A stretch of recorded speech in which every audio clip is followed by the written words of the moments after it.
اس بیان کی کیا قانونی حیثیت؟ آج یہ بتا رہے ہیں کہ جی بس جرم ثابت ہو گیا، تو جرم اس طرح ثابت ہو گیا کہ عادل خان صاحب کا جو بیان ہے وہ ایک اسسٹنٹ کمشنر ریکارڈ کرتا ہے، جو ایک انتظامی افسر ہیں، جج نہیں ہے۔ نمبر 1 یہ آپ نوٹ کرتے جائیں۔ اور اہم بات ہے 164 کا بیان میں آپ کے سامنے پڑھ دیتا ہوں۔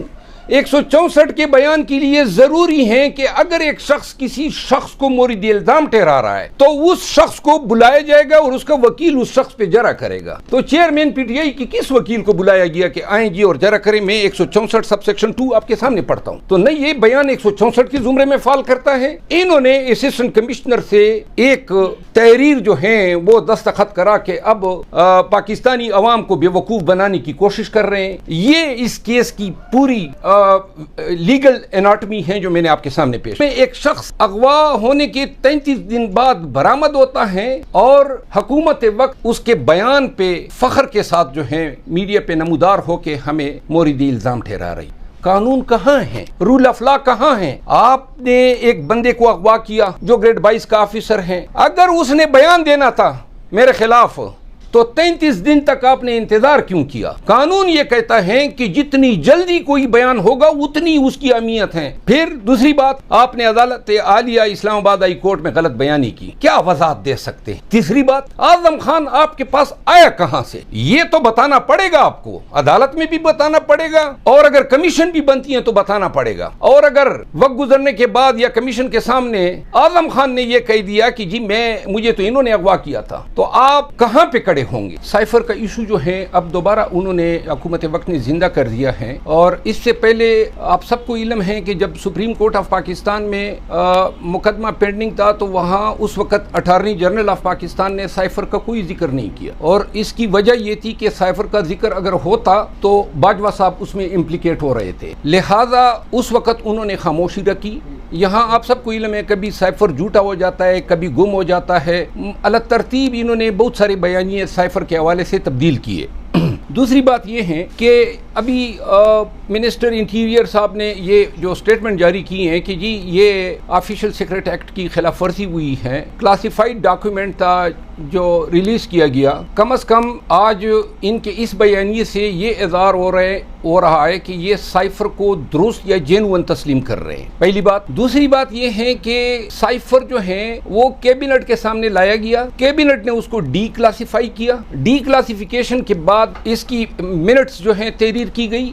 اب بات یہاں تک محدود نہیں تھی، 2 دفعہ سائفر جو ہیں وہ نیشنل سیکیورٹی کونسل کے سامنے لایا گیا، اور جو موجودہ وزیر اعظم ہیں شہباز شریف صاحب، انہوں نے اس وقت کے جو یو ایس میں پاکستان کے سفیر تھے اسد مجید صاحب، ان کو جو ہے بلایا نیشنل سیکیورٹی کونسل کی میٹنگ میں، جہاں ایمبیسڈر صاحب نے سائفر کے کنٹینٹس کی تصدیق کر دی۔ سائفر کا سلسلہ پاکستان تحریک انصاف کے حکومت میں محدود نہیں رہا صرف NSC تک، سائفر جو ہے نیشنل اسمبلی کے سامنے رکھا گیا، اس کے بعد اس کی کاپی جو ہے محترم چیف جسٹس آف پاکستان کو بھیجی گئی۔ جب یہ سارا پاکستان تحریک انصاف نے یہ اپنے وقت میں جب ان کی حکومت آئی تو پاکستان تحریک انصاف نے اس وقت اپنا موقف دیا کہ ہم سائفر کے ایشو پہ جوڈیشل کمیشن یا جوڈیشل انکوائری کا مطالبہ کرتے ہیں، اور وہ مطالبہ جو ہے آج تک حکومت نے تسلیم نہیں کیا۔ اگر کوئی ہمارے پاکستان تحریک انصاف کے پارٹ پہ یا چیئرمین پاکستان تحریک انصاف کے پارٹ پہ کسی قسم کی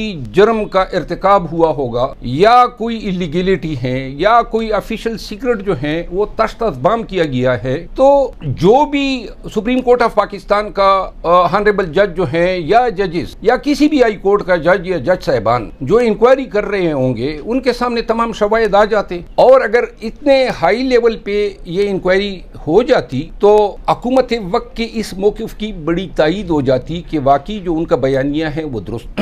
گزارش یہ ہے کہ آج پاکستانی قوم کے سامنے دوبارہ یہ چیز رکھ دی گئی ہے کہ ڈونلڈ لو نے اس وقت کے سفیر کو یہ پیغام جو دیا تھا وہ اس وقت کے آرمی چیف کے لیے دیا تھا، جنرل باجوہ صاحب کے لیے، کہ جی آپ حکومت کو چلتا کر دیں۔ اب حکومت نے اس پہ یہ ایکشن لیا کہ امریکن یا یو ایس گورنمنٹ کا پاکستان کے اندرونی معاملات میں مداخلت کا کوئی حق نہیں ہے۔ پاکستانی جو ہیں وہ امریکیوں کے باجگزار نہیں ہیں. یہ ہماری قومی غیرت یہ تقاضا کرتی ہیں کہ کوئی بھی بیرونی طاقت جو ہیں پاکستان کے اندرونی معاملات کو اس طریقے سے امپورٹڈ حکومت کو عوام پر مسلط کرنے یا پاکستان میں منسٹریل چینجز کو لائے تو یہ پاکستان کے عوام اور پاکستان کی قومی غیرت پہ ایک تازیانہ ہے. اب آ جاتے ہیں اعظم خان صاحب کی بیان پہ. اعظم خان صاحب اغوا ہوتے ہیں 15 جون کو، شام کو گھر سے نکلتے ہیں اور پھر جو ہے لاپتہ ہو جاتے. لاپتہ ہونے کے بعد ان کی فیملی جو ہیں وہ اسلام آباد ہائی کورٹ سے رجوع کرتی ہیں. سرکاری موقف آ جاتا ہے کہ کسی نے اس کو اغوا کر لیا. یہ اغوا کی جو واردات ہیں یہ مسلسل تقریباً 33 ایام تک کنٹینیو رہتی ہے. 33 ایام کے بعد اچانک اعظم خان صاحب جو ہیں اس کے بارے میں میڈیا کے ذریعے بتایا جاتا ہے کہ اعظم خان نے کسی مجسٹریٹ صاحب کی عدالت میں پیش ہو کے 164 کے بیان کے ذریعے چیئرمین پی ٹی آئی کو مورد الزام ٹھہرایا ہے. اور جو سائفر کے حوالے سے پاکستان تحریک انصاف کا جو بیانیہ ہے اس کی نفی. اب میں پوری قوم کے سامنے اعظم خان کے بیان کی اناٹمی رکھتا ہوں. نمبر 1، یہ اعظم خان کس کی تحویل سے عدالت لے جایا گیا؟ بادیو نظر میں نظر آ رہا ہے کہ شاید آخری دفعہ اس کو ایف آئی اے کے حوالے کیا گیا. جب ایف آئی اے کے پاس یہ تھا اور اب یہ ثابت ہو چکا ہے کہ یہ ریاستی اداروں کے پاس تھا تو ہائی کورٹ اسلام آباد کے سامنے غلط بیانی کی، یعنی انہوں نے اغوا کیا تھا، یہ وزراء صاحبان یا ان کی حکومت نے اغوا کیا تھا جو آج ہمیں پاکستان تحریک انصاف کو مورد الزام ٹھہرا رہے ہیں. نمبر 1 یہ واضح ہیں 2 اور 2. نمبر 1، اعظم خان مسٹیریسلی اچانک ان کی تحویل سے برآمد ہوتا ہے. اعظم خان کو بیان دینے سے پہلے یا بیان دینے کے بعد میڈیا کے سامنے نہیں لایا جاتا ہے. ایف آئی آر کون سی درج کی گئی ہے ایف آئی اے نے سائفر کے ایشو پہ؟ کیونکہ منسٹر انٹیریئر نے لفظ استعمال کیا کہ 161 کا بیان ہوا ہے. 161 کا بیان جو ہے ایف آئی آر کے بعد ہوتا ہے. 164 کا بیان جو ہے وہ انکوائری میں بھی ریکارڈ ہو سکتا ہے اور ایف آئی آر کے سٹیج پہ بھی ریکارڈ ہو سکتا ہے. ایف آئی آر کہاں پہ قوم کے ساتھ کیوں شیئر نہیں کی گئی؟ یا اگر کوئی انکوائری تھی تو وہ انکوائری کب لانچ کی گئی؟ اس کا کیا نمبر تھا؟ اس انکوائری کے حوالے سے جو آپ کا مین ملزم ہے چیئرمین پی ٹی آئی، کوئی نوٹس آپ نے جاری کیا ہے؟ اس کا موقف سنا ہے؟ ان کو آپ نے الزامات یا جو چارج شیٹ ہے کنوے کی ہے؟ ان سب سوالات کے جوابات نفی میں. اب اس بیان کی نمبر 2، جب بھی 164 کا بیان ہوتا ہے اس کی 2 صورتیں ہوتی ہیں. ایک ہے انکلپیٹری اور ایک ہوتی ہے ایکسکلپیٹ. یعنی ایک بیان یہ ہوتا ہے جس میں ملزم خود عدالت کو کہتا ہے کہ ہاں جی میں بھی شریک جرم تھا، اور دوسرا بیان وہ کہتے ہیں کہ جی میں اس جرم کا گواہ ہوں. قانونی طور پر ہمیں یہ نظر آ رہا ہے کہ وہ اس بیان کو سلطانی گواہ بنانے کے لیے استعمال کرنا چاہتے ہیں، کیونکہ اعظم خان کے اس بیان میں انہوں نے جو لکھوایا ہے سارا ملبہ جو ہے وہ چیئرمین پی ٹی آئی پر پھینکنے کی کوشش کی ہے. اب 164 بیان کے 5 بنیادی ریکوائرمنٹ ہیں اور اس کی تائید ہوتی ہے آرٹیکل 10 اور article 10A of the constitution سے. یہ بنیادی حق ہیں پاکستان کے عوام کا کہ ڈیو پروسیس آف لا جو ہیں، ڈیو پروسیس آف لا اور فیئر ٹرائل، یہ پاکستان کی تمام عوام کا بنیادی حق ہے. اب فیئرنس کوئی پاکستانی جو ہے سوچ لیں کہ اس پورے پروسیس میں شخص اغوا ہوتا ہے، 33 دن بعد ریاستی اداروں کی تحویل سے برآمد ہوتا ہے، اچانک مسٹیریسلی کسی ان نون عدالت میں نہیں کسی اسسٹنٹ کمشنر کے پاس لے جاتے ہیں اور وہ بیان لکھ لیتا ہے. بیان لکھنے سے پہلے اس پہ 5 ذمہ داریاں ہیں. نمبر 1، وہ بیان لکھنے سے انکار کرے گا اگر اس کے سامنے یہ بات لائی جائے کہ یہ جو شخص بیان دے رہا ہے اس کو یا کوئی تحریض دی گئی، کوئی لالچ دی گئی،